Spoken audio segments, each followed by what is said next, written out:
The grand hall of the Sterling Conservatory shimmered under the afternoon light, its vaulted ceilings echoing with the ghosts of 1,000 practiced notes. Polished marble gleamed, reflecting the hushed anticipation of the young musicians gathered for the annual Golden Note Scholarship auditions. For most, this was a stepping stone, a confirmation of their privileged paths. For Elara Vance, clutching her worn violin case in the waiting area, it was the only bridge across a chasm.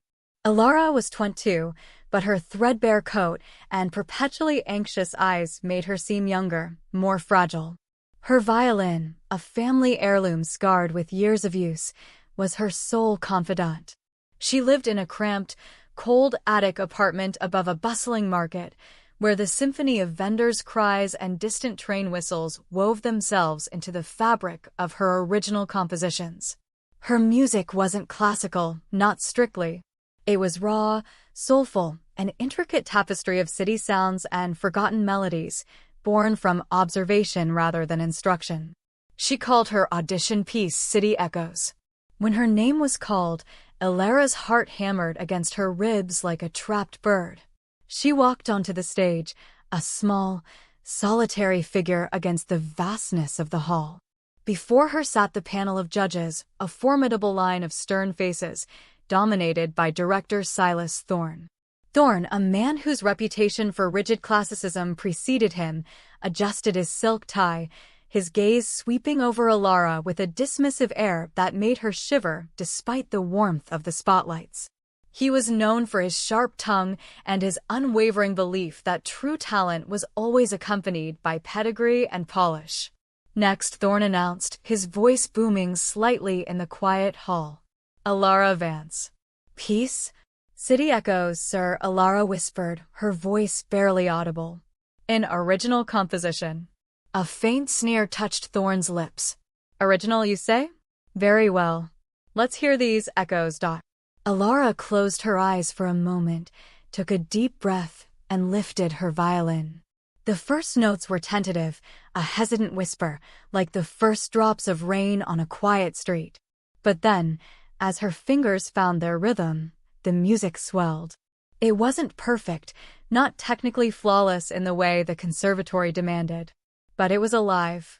It painted a vivid soundscape, the rumble of a subway car, the mournful cry of a distant saxophone, the hurried footsteps of strangers, all woven into a melody that was both melancholic and hopeful.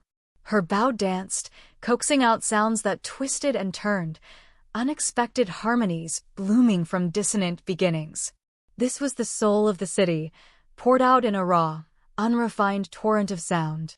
When the last note faded, hanging in the air like a wisp of smoke, a profound silence descended. Elara's chest heaved. She opened her eyes, hoping, praying for a flicker of understanding, a hint of appreciation. Director Thorne leaned forward, a single, slow clap echoing in the stillness. It wasn't applause. It was condescension. Fascinating, he drawled, his voice dripping with mock sincerity. A rather unstructured performance, Miss Vance. One might even call it chaotic. It lacks discipline, precision. Frankly, it sounds less like music and more like noise.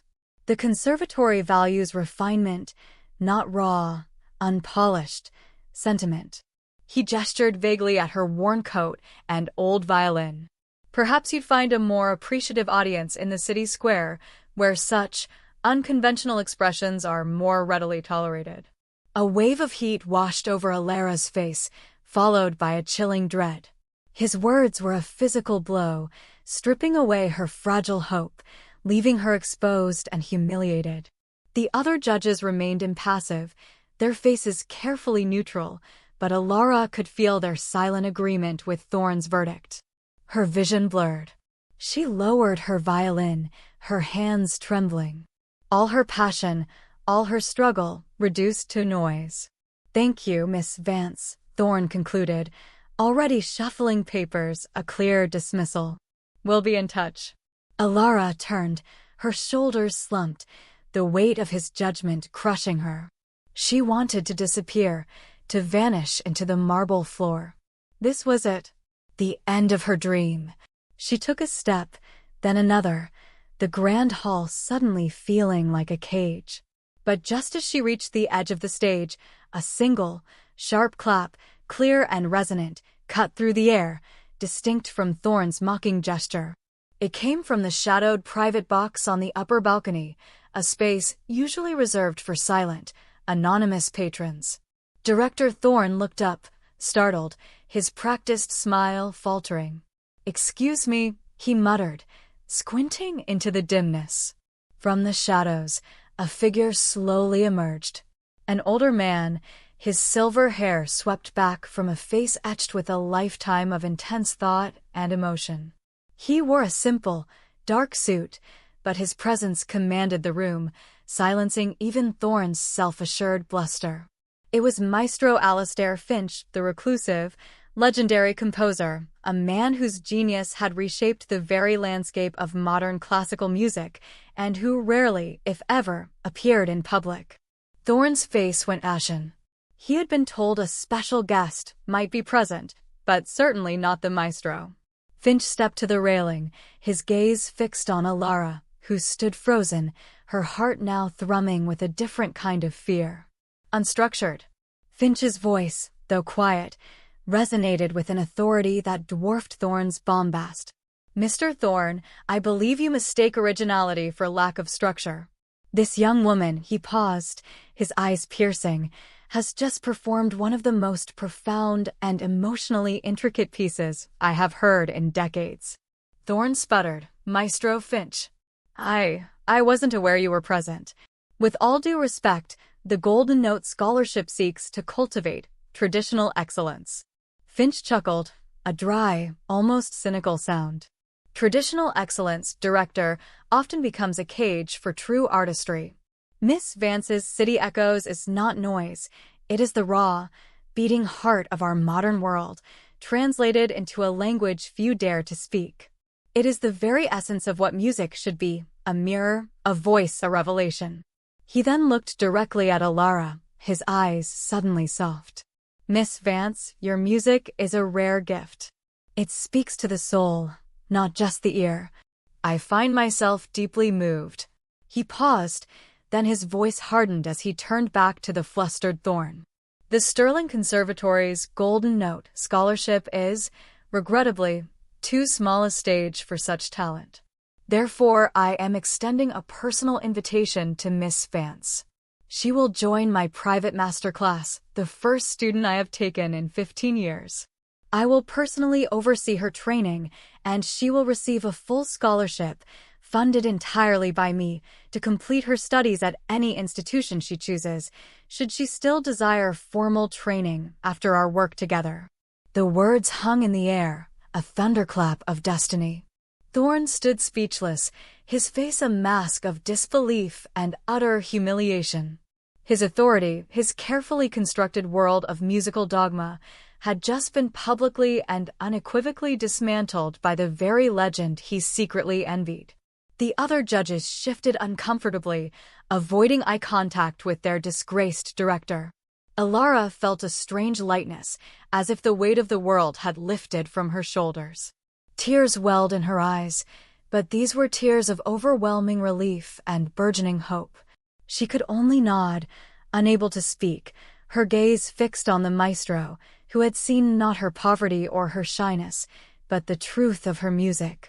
From that day forward, Elara's life transformed.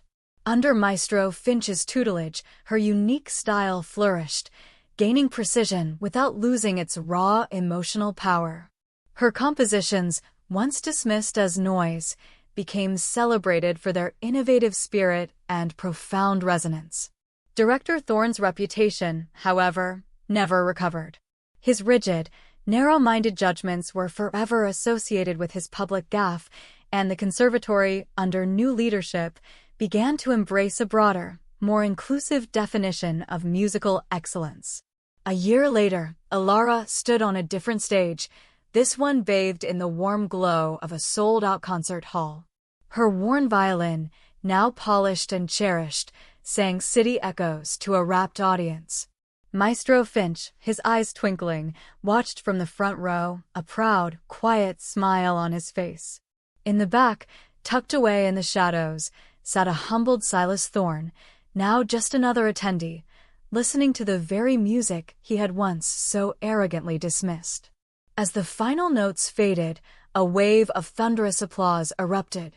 Elara bowed, tears blurring her vision, not from sorrow, but from the overwhelming joy of a dream realized, a voice finally heard. Her music, born from the hidden corners of the city and almost extinguished by a small man's arrogance, now soared, a triumphant echo across the world.